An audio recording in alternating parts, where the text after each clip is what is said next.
Hi, church family. Well, like me, I'm sure you've been watching the news, and it's been really hard to see.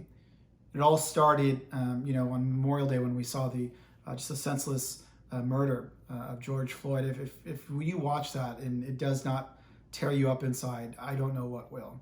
It was hard to watch. It was ugly, and there is a sense of anger in all of us, I'm sure, when we saw that. Just like, how can this be? How could this happen? And then just to see the peaceful people coming out and wanting to have a dialogue, and we're starting to get encouraged by that, only to just turn into a nightmare. And I see David Dorn, 77-year-old retired police captain, who would have gladly given his life for that community that he was living in, went out to protect a pawn shop that was going to be looted and rioted, and was shot and killed by the rioters, and it was filmed on Facebook Live. If you're like me, you're going, what is going on? What is happening to our world? Our world needs Jesus so bad. We try to come up with more ways of what we could do here and there and the other, but if they don't involve God and the love of Jesus, we're just spinning our wheels. We need God in the worst way. I'm wearing this baptism shirt, and I talked about baptism last Sunday. And I'm wearing this shirt because of what it represents. It represents a new life with God.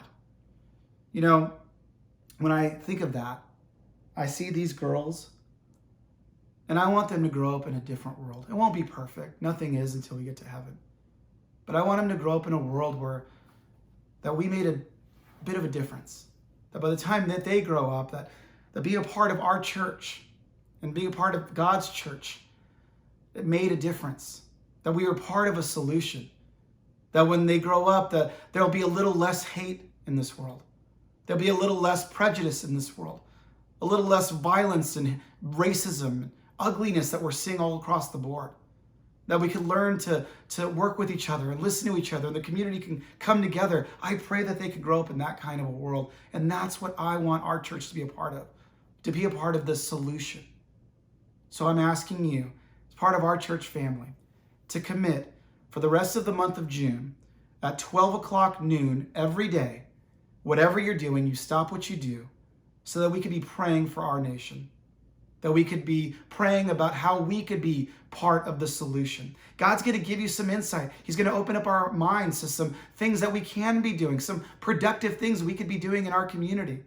And I pray that you share that with me, so that we could be part of a solution, so that they can grow up in a world that's just a little bit better, because we dare to show the love of Jesus. This Sunday, our message is going to be about, that we're just asking for a friend, is going to be about how could a good God allow bad things to happen.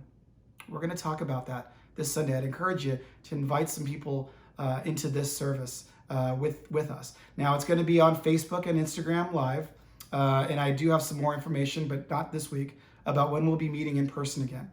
But I would encourage you to make sure you let people know about this message this Sunday on Facebook and Instagram at 10 o'clock, Facebook and Instagram Live. So we love you, and we'll see you soon.